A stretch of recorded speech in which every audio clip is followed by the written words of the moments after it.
নমস্কার, রাধে রাধে। সকালের সব কাজকর্ম হয়ে গেছে। রিজুদের এখন মর্নিং স্কুল হচ্ছে, সেই জন্য ওর স্কুল থেকে আসার সময় হয়ে গেছে, তাই তাড়াতাড়ি করে রুটি বানাচ্ছি। বেশিরভাগ দিন ভাত খাওয়া হয়, তবে মাঝে মাঝে রুটিটাও করে দিতে হয়। রোজ রোজ তো আর একঘেয়ে খাবার খেতে কারোরই ভালো লাগে না।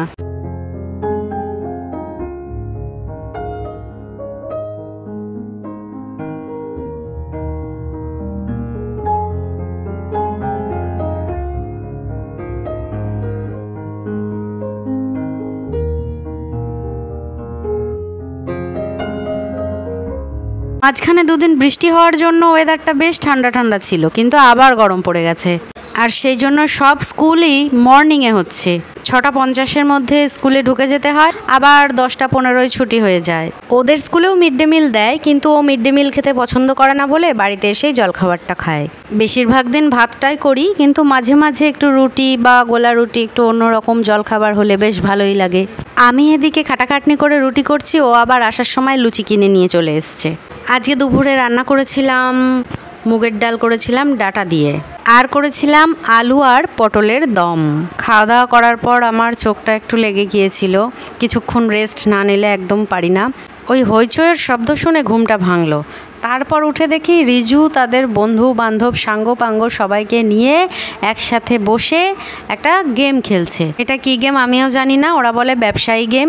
তো কি করে এর মাথা মুন্ডু বুঝতে হয় আমি জানি না। আগের দিন আর ব্লগটা কমপ্লিট করা হয়নি। আজকে বাজারে চলে এলাম সকাল সকাল, তবুও রোদ্দুর উঠে গিয়েছিল, কারণ আমার জন্য তো আর সময় বসে থাকবে না। তো কি বাজার করলাম সবটা বলবো। ঝিঙে, আমড়া, শাক, কাঁচা লঙ্কা, পেঁয়াজ, চিচিঙ্গে, কলা, এই সমস্ত কিছু এনেছি। সব নেওয়া হয়ে গেছে, এবার বাড়ি ফিরে আসছি। মুখ চোখ পুড়ে একদম কালো হয়ে গেছে। আমাদের বাড়ি আসতে গিয়ে একটা তারা মায়ের মন্দির পড়ে। এই রোদ্দুরে ব্যাগ নিয়ে হেঁটে আসা সম্ভব নয়, তাই টোটো করে এলাম। বলতেই ভুলে গিয়েছিলাম, কচুর শাকও এনেছি। এসেই রান্নাঘরে জলখাবার বানাতে চলে গেলাম। রিজুর জন্য বানাবো আজকে সুজির হালুয়া। তাই বাদামগুলো আগে একটু ফ্রাই করে নিয়েছিলাম, কারণ বাদাম না দিলে ও আবার সুজির হালুয়া খেতে চায় না। বাদাম, কলা, সুজির হালুয়া এই দিয়ে হয়ে গেল জলখাবার।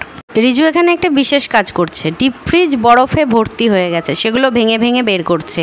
কার কার বাড়িতে এই সমস্যাটা হয়। এবার দুপুরের রান্নার তোড়জোড় শুরু হয়ে গেল। যা গরম, ফ্যানের তলায় বসে আগে সবজিগুলো সব কেটে নিই, তারপরে রান্নাঘরে ঢুকবো রান্না করার জন্য।